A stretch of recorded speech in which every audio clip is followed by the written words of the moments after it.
다속사상으로 읽는 삶의 지혜 장자 43번째 시간입니다. 오늘은 팔을 뽐내며 수레바퀴에 대든다. 팔을 뽐내며 수레바퀴에 대든다 라는 제목으로 말씀드리겠습니다. 안합장부 위령공 태자. 안합이 장차 위나라 영공의 태자를 보조하게 되었다. 이문호 거배국 왈. 그래서 거배국에게 물어 가로되 위인 어차 여기에 한 사람이 있습니다. 기덕천쇠 그의 소갈이 날 때부터 작았습니다. 여지 무방 더불어서 몹시 하면 적이 오고 우리나라가 위태로워지고 여지위 유방 더불어서 못나게 하면 적이 오신 내 몸이 위태롭습니다.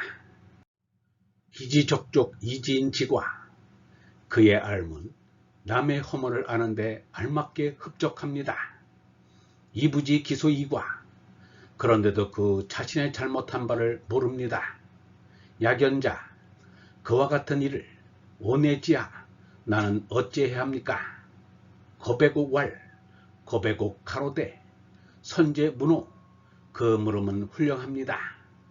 귀지신지 조심하고 삼가 정의신제 그대 자신을 바르게 하시오. 형막약취 몸으로는 쫓는 것만 갖지 못하고 신막약화 마음으로는 따르게 하는 것만 갖지 못합니다. 수연 비록 그러하나 지자유한 이 두 가지 걱정이 있습니다. 취불욕입 쫓되 빠져들어서는 아니 됩니다. 화불욕출 따르게 하되 남에게 보이려고 해서는 안 됩니다. 형취이입 몸이 그를 쫓아 빠지면 차유전이 멸이붕이골 바야흐로 엎어지게 되고 멸하게 되고 무너지게 되고 쓰러지게 됩니다. 심화이출 마음으로는 따르는 것을 남에게 보이면 차유성 위명 바야흐로 소문이 나게 되고 이름이 나게 되지만 위요위열 요괴롭게 되고 재앙이 됩니다. 피차위 영아 또 저가 갓난아기가 되면 역여지위 영아 또한 함께 갓난아기가 되시오. 피차위 무정휴 또 저가 허물없이 하면 역여지위 무정휴 또한 함께 허물없이 하시오. 피차위 무예 또 저가 버릇없이 하면 역여지위 무예 또한 함께 버릇없이 하시오. 달지보 무자 흠없는 데 이르러 들어가게 됩니다. 여부지부 당나호 그대는 저 사마귀를 알지 못하시오. 너기비 당거철 그 팔을 뽐내며 수레바퀴에 대듭니다. 부지기 불승이며 감당하지 못하는 것을 알지 못합니다. 시기제지 미자야 이것은 그 재주를 뽐내는 것이다. 적벌이 미자의 범지 쌓은 공의 훌륭함을 가지고서 이기려 들면 기의 위태롭습니다. 여부지 부양호자호 그대는 저 범기르는 일을 알지 못합니까? 불감이 생물여지 구태여 산먹이를 주지 않는 것은 위기살지 진호야 이것을 죽이려고 하는 성냄 때문입니다. 불감이 전물여지 감히 옹근 것을 주지 못합니다. 위기결지 진호야 이것을 물어뜯기 위하여 성을 냅니다. 시기기포 배가 고프고 부르고 있때에 따라 달기노심 그 노여운 마음이 다릅니다. 후지여인 이류 범과 사람은 종류가 다릅니다. 임양기자 수냐 그런데 자기를 길러주는 이에게 따르는 것은 부드러운 성질입니다. 고기 살자 여기야 그러므로 먹이를 죽이는 것은 거스르는 성질입니다. 부에 맞아 저 말을 아끼는 이는 이광성시 광주리로 똥을 받아 담고 이신성이 조개 박은 것으로 오줌을 받아 담습니다. 적유문맹 복연 마침 모기 등에가 떼지어 달라붙었습니다. 이부지 불시 그런데 갑자기 이것을 치면 말이 놀라서 적결함 회수 쇠흉 재갈이 깨어지고 목이 부러지고 가슴이 으스러집니다. 의유소지 마음은 지극한 데 있으니 이에 유소망 그런데 사랑을 잃는 바가 있습니다.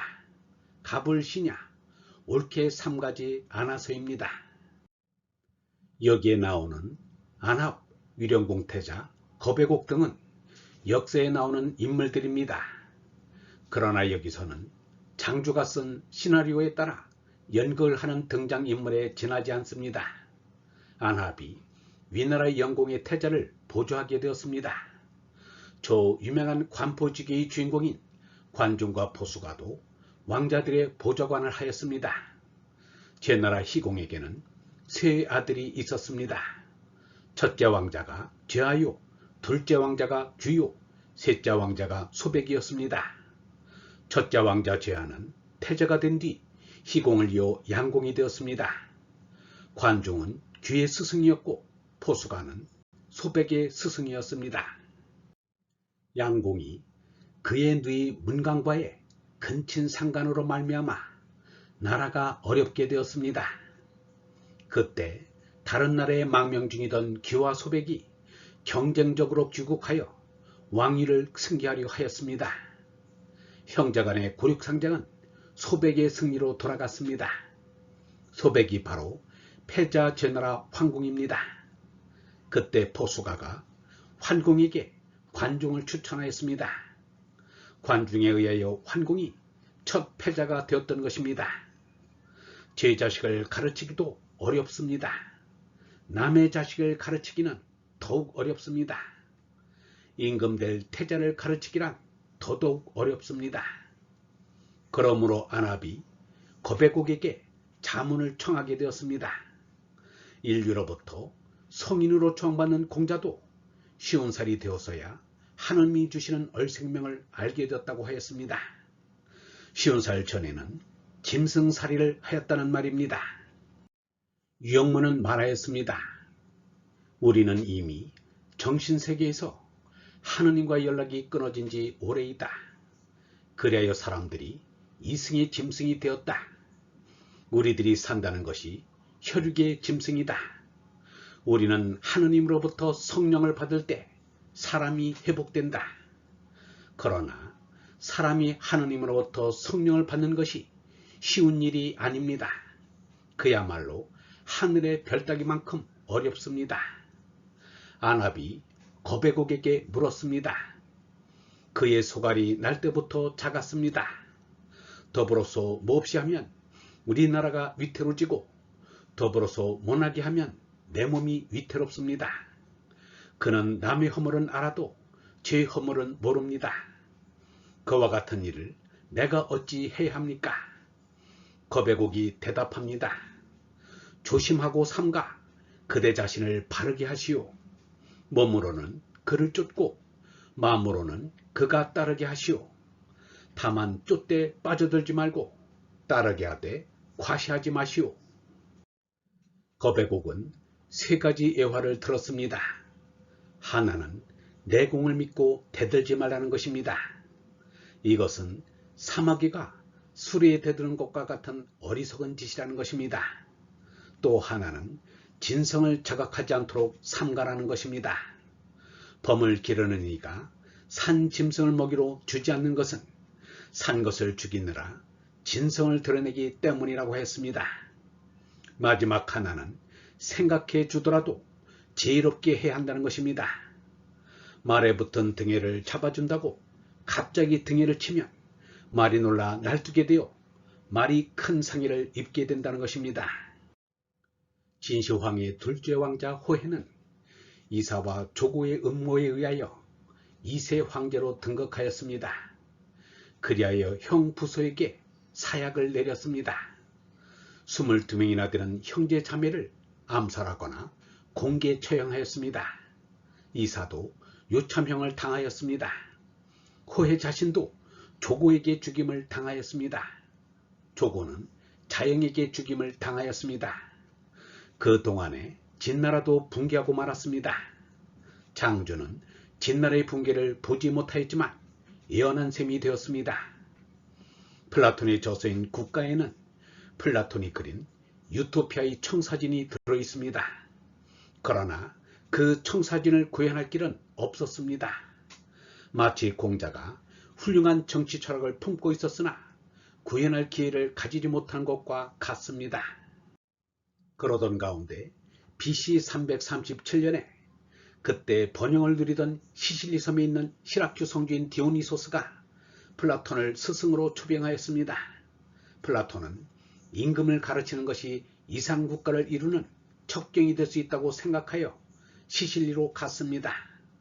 디오니소스 왕이 플라톤에게 가르침을 받고 보니 심각한 문제에 봉착하게 되었습니다. 플라톤의 주장에 의하면 왕인 자신이 철인이 되든지 아니면 철인에게 왕위를 내놓아야 한다는 것이었습니다. 그리하여 플라톤과 디오니소스 사이에 논쟁이 벌어지게 되었습니다. 분노한 디오니소스는 스승으로 초빙하였던 플라톤을 노예시장에서 노예로 팔아버렸습니다. 디오니소스는 아마 쉬 철인이 될 자신이 없었던 것 같습니다.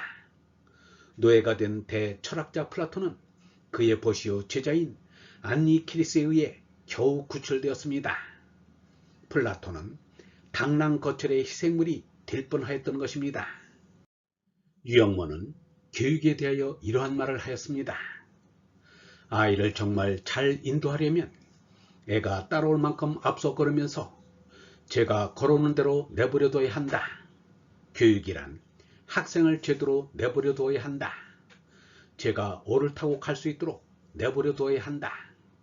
아무리 귀여운 자식이라도 너 좋으면 좋지라고 하여 자식이 원하는 대로 허락하면 그에게는 무서운 것이 없어지게 된다. 좋은 것이 좋게 끝나지 않는다는 이 사실을 알기 위하여 우리는 가르치고 배우고 하는 것이다. 토인비는 인류의 멸망을 걱정하면서 이 세상을 떠났습니다. 그의 결론은 이 인류에게 영교와 양식을 깨우쳐줄 새로운 소크라테스 같은 스승이 필요하다고 하였습니다. 얼본 여러분, 당랑거철의 오만함으로 세상의 수레바퀴를 멈추게 할 수는 없습니다. 제 나이 사람이란 친구도 잡아먹고 형제도 잡아먹고 스승도 잡아먹고 부모마저 잡아먹는 야수와 다름없습니다. 가깝다고 아끼고 혈육이라고 봐주는 일이 없습니다. 자기 인생에 장애가 된다면 가차없이 처단하고야 마는 마귀들입니다. 따라서 하루라도 사람답게 살고 사람으로 살고 사람처럼 살기 위해서는 성령의 나를 깨달아야 합니다. 그렇지 않으면 짐승과 다름없이 살다가 짐승처럼 죽어갈 뿐입니다. 성령만이 짐승에서 사람으로, 사람에서 부처와 하느님 아들로 거듭나게 할 수 있습니다. 예수와 석가의 가르침이 모두 여기에 목적이 있습니다. 나머지는 다 버려도 됩니다. 아니, 나머지는 모두 버려야 합니다. 영성신학원 다석 아카데미의 하는 소리였습니다.